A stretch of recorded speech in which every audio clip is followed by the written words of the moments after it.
Hello everyone, welcome to episode 13 with OM Joe. So for this video, I'll share real BPO interview questions and I'll also give you a sample answer using STAR method. Yep. But before we dive into the question, introduce ko muna ano ba yung STAR method OM and how is this going to help me pass my interview. So STAR means it's STAR. S for situation, T for task, A for action, and R for result.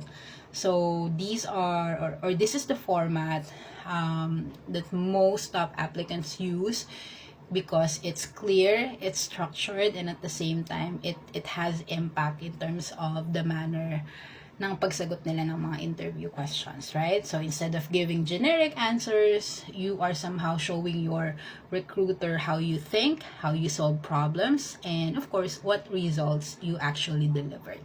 Okay? So let's get right into it. Okay? Okay, so question number 1.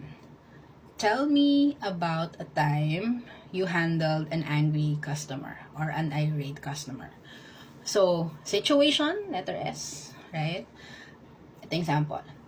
Back when I was a customer service, I got a caller who was very upset because her order didn't arrive for her event. Letter T, which is task. My task was to calm her down, identify the issue, and resolve it as fast as possible. Letter A, which is action. I acknowledge her frustration, I apologize sincerely, and check the tracking coordinated with the warehouse and, arrange a same-day replacement. Letter R, which is result. She thanked me at the end and gave me a 5-star CSAT score. The issue was resolved in under 10 minutes. Okay? Okay, another question.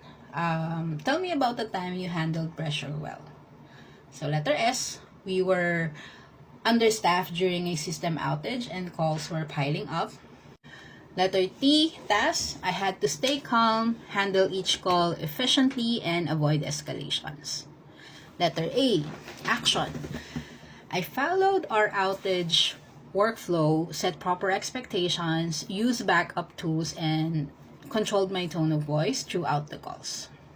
Letter R, as a result, I avoided any escalation and even got recognized by my TL for keeping calm during those outage. Nagets nyo na ba? Let's see, another example pa. I'm not gonna do STAR ha. I-notice nyo na lang. So, eto. Tell me about a time you help your team or your teammate. So, I noticed that there was a new hire that were struggling with our CRM tool. I wanted to help them get faster and, be more confident. So what I did, I created a short guide with screenshots, shared shortcuts too, and helped them during their breaks. As a result, their handling time improved by 20% within 2 weeks, and my TL appreciated the initiative. Sige, last sample question. Give an example of when you went the extra mile. So, kung sasagutin nyo to using STAR method, it's gonna be, a customer kept receiving incorrect charges. So, what I needed to do was to fix the issue permanently. So, what I did, I corrected the charge, reviewed the full billing cycle, flagged the recurring system error, and sent a request for fix. So, as a result, customer was really happy and QA gave me a perfect score for, catching the root cause. Right? So, ganun lang yung pag-use ng STAR. Hindi siya vague, right? Hindi siya generic. Hindi siya like, I handled it well. Hindi lang siya basta ganun, right? It's clear, it's structured, and definitely may result. Right? So, all you just need to do when you're answering questions, copy these patterns and apply them to your own experience. And definitely, kahit sa ang BPO company ka mag-apply, you'll stand out. Okay? So, I hope this helps. And kung meron pa kayong other best practices apart from the STAR, feel free to put it in our comment section.